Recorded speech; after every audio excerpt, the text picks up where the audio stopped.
Do you guys like leather? Are you into leather, guys? You'll see why I'm asking this question. You ever read Herodotus? And while we're at it, check this out. It seems like that researchers have now found proof of something that was mentioned by Herodotus when it comes to the ancient Scythians, meaning that they used human skin to make leather products, including like quivers and belts, possibly from their enemies, I would imagine. Yeah, here it says on their enemies' flesh. Could you imagine that? I don't even know if I can... Is this going to get me demonetized? I don't know, but it's interesting from a historical perspective. It is crazy, isn't it? So how about we have a look at these? So we have... Because, of course, I still haven't double-checked it, so we're going to review it together. Then I'm going to send a text, and you know what? I'm going to text my lead researcher because he's a beast when it comes to this stuff. So I'll ask him, then we read, and while we discuss this, if he's up, he might give us a confirmation or not directly. So let me do that. I'm going to send the text right now. Where is he? Sentito. Una prova. All right. Message sent. So while we have a look at this, we'll see what happens. We'll see if he confirms it. I do remember reading Herodotus speaking about it, but when you read ancient historians, I do consider ancient historians phenomenal sources, but sometimes you're like, no one else mentions that, for instance, and then you're like, did they ever find anything? You always want to have this double check, like with archaeological goods and whatnot. Well, it seems like they did find it. So I remember Herodotus saying it, but it seems like they found it. You're right to be worried, so let's check it out. We have Live Science talking about it, Reddit, we'll see. Maybe if it's like Ask Historian, well, Reddit Anthropology, we'll see, might be interesting.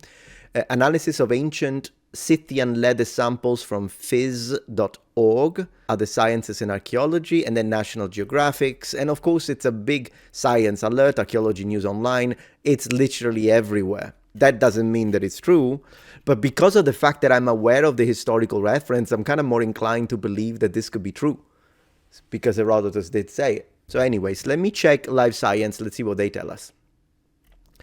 So, ancient Scythians used human skin for leather, confirming Herodotus' grisly claim. The ancient Scythians, a nomadic people known for their gold and warrior ways, used human skin for leather, a new study finds. It's a study. I wish they would then give you the link to the study, whereas I always have to go and look for it myself. And then we got some X-Men here. The ancient Scythians, nomadic warriors and pastoralists, is there you read it, who flourished on the steppes of Europe and Asia, turned human skin into leather, and new study finds. The discovery confirms a claim made by the ancient Greek historian Herodotus that the Scythians, and then it gives us good, they are using BC AD, so they're already getting 1 point from me, used human flesh for leather. To investigate, researchers analyzed 45 samples of leather from 18 burials from 14 sites in southern Ukraine. According to the study published December 13th, what year? Oh, come on. You're not giving me the year? Are you out of your mind? Well, this already gives me a little bit of a, why are you not telling me the year? Is this from like 2003? In the journal PLOS ONE, we'll have to check the validity of this journal. The leather objects were excavated at different times over the past few decades. Well, the fact that they are, if it's true that they're excavated at different times over different decades, and they represent, for instance, I don't know, something that they did over a long span of time, that would be more, like, less incidental and more, ooh, maybe that's something that Scythians actually did. A lot of stuff can be exaggerated, so yeah, that's why we need to be kind of careful how much validity we give before we actually look at the real study, but it's good to read. The team found the 2 leather samples, both of which come from quivers, or, yeah, we know what a quiver is, were made of human skin. My gosh, making quivers of the skin of your enemies after you shot them dead is metal.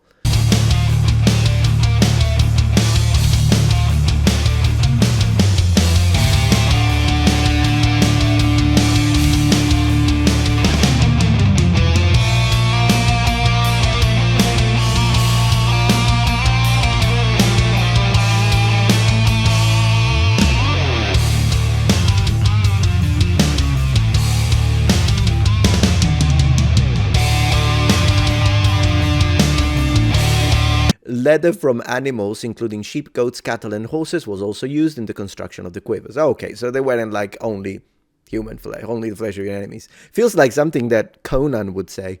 The quivers were buried in kurgans, mounds that held the burials of rulers or other high-ranking individuals and date back around 2,400 years to when the Scythians were thriving. And then we have a quote. Open quotes, considering the quivers were an important element of Scythian warrior identity, it is very likely that the quivers ended up being buried with their owners, close quotes, and that makes sense. Study co-author Margherita Gleba, an assistant professor of archaeology at the University of Padua in Italy, she's from Padua, told Live Science in an email. She didn't mention the human flesh though. It feels like chaos armies. Goodness gracious, if this gets confirmed, it's like one of those situations when reality is crazier than fantasy. Before the modern era, resources were quite rare, so they would want to use anything they can. Yeah, but I think you need to be like, oh yeah, let's use human skin to make... I think you have enough, particularly pastoralists. I don't think you need it. I don't think it's because you need it. I think it's because you want to create... And again, the Mongols did do this. They did use psychological warfare in the sense that they would destroy completely a village and then they would like execute all the people and then show all the corpses so that people would know and be scared to face them or rebel and all that kind of stuff. It's kind of similar to what happened in Transylvania with historical Dracula and all he was doing with his enemies, because it's a way to basically scare people. It's a mass population control in a way. The team analyzed the leather by using peptide mass fingerprinting, a technique that examines specific proteins in organic samples to determine which kind of animal it was made from. Okay, this result revealed that Herodotus, who lived circa 484 to 425 BC, was accurate in his written assessment of the Scythians' repurposing of human skin. I mean, yes, obviously Herodotus was speaking about it to say, look at these barbarians, they are insane. That's pretty much what he's saying, which is why you never know if you can trust it. You're like, yeah, but is he saying that so that he's basically like telling the people reading, trying to condition people into the way, their perspective towards these Scythians, or is there truth behind it? And both could be real. Of course, if this checks out, then yeah, it confirms Herodotus' words. Herodotus wrote that Scythian scrapes out human flesh with the rib of a steer and kneads the skin with his hands, and having made it supple, he keeps it for a hand towel, fastening it to the bridle of the horse which he himself rides. That's insane. And taking pride in it. Yeah, there is a part of, you see, it's like because it's the enemies, right? For he who has most scalps for hand towels is judged the best man. So kind of similar a little bit to the Japanese samurai taking enemy heads and bringing them to their leaders, the daimyo. Maybe similar to that. And there is open quotes. Many Scythians even make garments to wear out of these scalps, sewing them together like coats of skin. My gosh, that sounds like a horror movie. Sounds like chaos. Many too take off the skin, nails and all, that's the one I remember reading, from their dead enemies' right hands and make coverings for their quivers, Herodotus wrote. Boom, guys. Boom. Holy moly. Barry Cunliffe, a professor emeritus of European archaeology at the University of Oxford, who was not involved in the research, wondered if there could be other reasons, aside from those mentioned by Herodotus, that could help explain why the Scythians used human leather. Let's see. Open quotes. I wonder if what lies behind it is that in processing some part of what you are hunting, be it human or animal, you gain extra power over them. Oh, I don't know if it's that deep, Professor. The belief being that your arrows are guided to your prey by their being kept in proximity to their skin. Close quotes. I think the professor is overreaching now. Cunliffe told Live Science in an email, open quotes. Herodotus also says that the Scythians decorated their horses with the heads of their enemies. Could the thought be that the heads not only displayed your valor, but guided you to your prey? No, I don't see that. I don't really see it. I think it's just it's a scare tactics. It could be something to increase your status in your warrior society. You could be like, look at me, I've defeated many enemies, and they all... So that could be one thing. Then you can scare other people, make yourself elevated in your society as a very successful, very strong, fearsome warrior. You don't want to mess with me type of stuff. I can see all of that. This idea that because it's the head has got eyes, so the eyes can see, and so you are guided. I mean, unless you know that that's precisely part of their ritualistic and religious ideas, like you have something written that tells you that, I think they're reaching. like a form of superstition, if you will, yeah. But then again, based on what? I don't remember reading anything that says, that even hints towards this. So I think sometimes academics do this. They are guilty of doing this. Sometimes they read too much, they overcomplicate things, but without the basis for it. Not all everyone does it, but I'm saying I've seen it happen. And then he says the Scythians were not the only people throughout history to use human leather. For instance, binding books with human leather is a practice that has continued from ancient times to the present day. To the present day. What? I'm sorry, who's doing it in the present day? Who's doing it? In 2020, a life science investigation into the sale of human remains revealed a 1917 edition of the book Diseases of the Skin by Dr. Richard Sutton that a seller on Facebook claimed to have bound with human skin. Well, then the FBI should ask, where did you get the human skin? Am I right? The seller who sold the book for $6,500 claimed, or I think it was a claim to sell the book, like, what is it, the Necronomicon, second edition, that they had obtained the human skin from a retired medical specimen. Okay, but can you buy that legally? I kind of doubt it, to be honest. I still think it's breaking the law at that point. I don't think you could just do that. Can you do that? I mean, I don't know. I mean, I guess it depends on what country. It didn't say. Oh, but that's kind of a funny thing to read.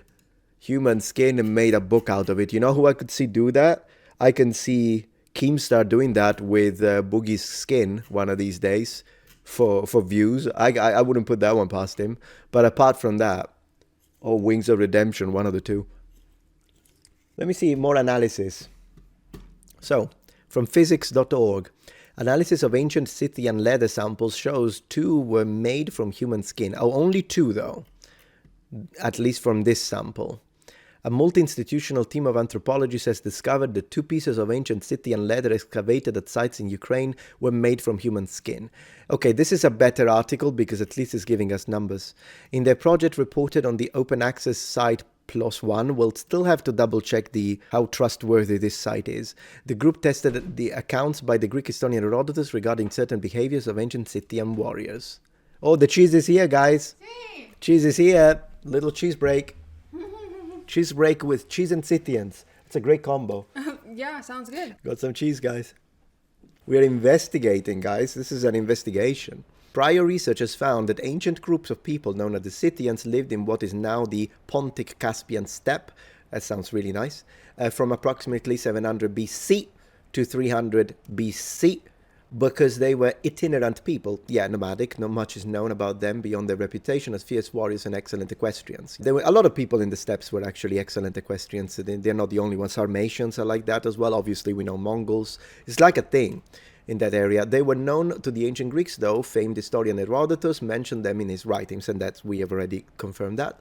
He said that they were known to drink the blood of their slain enemies. Guys, the situation is getting deeper here. Drink the blood of the... Well, it's kind of difficult to find evidence for that, I guess, when it comes to material goods, but yeah, I wish they told us about it. And sometimes use their scalps as a means for wiping the blood from their hands. He suggested that there had also been reports of them removing the skin from the right hand of the enemy and using it to make leather for their quivers. In this new effort, the research team looked for evidence of this last claim. The researchers used a variety of paleoproteomics techniques to analyze fortified leather samples collected from 14 Scythians dig sites. Okay, so it's still relatively wide. They were able to identify the source of all of them. All but 2 were made from horse, cattle, goat or sheep skin. So still, it's a very, very limited usage for what we can find in this, but probably whether it was limited in period or not, who knows, because it's a limited sample and therefore we don't know if it's representative. But then again, if Herodotus speaks about it, it means that still, whether it was a smaller percentage or whether it was like freaking something that they did on a daily basis, which I highly doubt, but regardless, even if it was something that they only did occasionally because of some enemies, it would have been impactful enough. And I would say, so obviously, yes, it would be, for the Greeks to tell us about it, right? So they were able to identify the source of all of them, all but 2, cattle, goat, sheep skin. The other 2 had human source, confirming what Herodotus had written. Further study of the 2 human skin leather samples suggested that they were crafted onto just the top part of quivers. All right, so like maybe the rim, in honor of Skyrim. The remainder of the quiver was made of animal leather. It makes sense because still, Yeah, I guess they had more of that. The researchers suggest their findings not only confirm stories about the ancient Scythian warriors, but also that the warriors were creating their own quivers and were using material readily at hand. And definitely this, I mean, material readily. Yeah, okay, cool. Yeah, this one was written better than kind of gave us more information on this situation. Let's see if we can look. Let's have a look at what they look like. Let's see, Scythian warriors. Look at this. I love populations of the steppes. My gosh, in art form, like this is basically, so this will be the quiver, right? And then this is a woman, but that's not unusual, by the way. In populations of the steppes, women did contribute to the war effort. Still, the majority were men, but the percentages would have been definitely higher when as compared to, for instance, the Romans. When it comes to the Romans, a woman does not belong to war. But when it comes to, like, for instance, the Sarmatians and other populations of the steppes, then sometimes women warriors were part of the fighting force at a higher percentage when compared to other populations. Man, look at that. It looks incredible. Look at the scale. Look at the scales. It looks fascinating, doesn't it? I love scale, and when it comes to scale, here is more scale that we can see. Wow. Scale and lamellar, in fact, it's a connection. It's like a both in this representation. Amazing artist. Who is it? J. Foliveras. Phenomenal artist. Look at that. I mean, I would print it. Looks great. Sky is in full scale, probably bronze in this instance. Once again, quiver. Yeah, high elves also love scale. And that's the thing. High elves are more medieval, right? They look more like a late medieval type of civilization. But one thing I want to show you. Let's go to... and this is something it's going to be great for you. If you don't know about the website, I'm going to show you. Manuscripts and Miniatures. Manuscripts and Miniatures is a phenomenal website. And I've been using it for years. It's this one here. It's where I get all my iconography from my videos, by the way. What's amazing about this is that you can go into tags, right? And then you got all the tags. And let's say that we wanted to look the usage of scale in the medieval period, because this is all medieval. Then we can click here, look at this, Aventel, because scale was used in conjunction with plate, by the way, in the Middle Ages. It was less commonly used than mail. But yeah, and then you can click like Aventil scale plates, and then you can click whatever you like, scale, even Aventil shield, Aventil strap. So I'm going to click something here. Let's see, Aventil scale, and it gives you the actual iconography from the Middle Ages. You can see it's kind of scale here. Let's see if we can find something else, just give you ideas, tags. But you can choose the country, you can choose the scale armor 39. Look at this. Boom. We got a lot of... You can find... You can like say no, only in 15th century. You can say only in Italy and Spain, Portugal in between 1300 and 1400. It's a fantastic website to look for iconography, and it makes it so much easier. Yeah, this is clearly scale. Absolutely, that's scale. And this one too. Probably this is an interpretation of male, but this is definitely... It's more like lamella. And yeah, look at these guys. Clearly scale as well. And so, oh, this is probably either brass or bronze, or it could have been gilded if he had the money. Yeah, look, this guy has got male, this guy has got scale on top of male. So yeah, it's a great... That's what I use. It makes my life so much easier, because I'm like, hey, I want to look for... Let me show you, for instance, heater shields. So heater shield, 500 pieces of iconography. Sorry, I misclicked, but that's what I mean. Like, there we go. And then I can look for all the heater shield, and then you have to take time to go through the iconography. But it's like such a smaller... Thank you so much, guys. Have a good one. Ciao, ciao.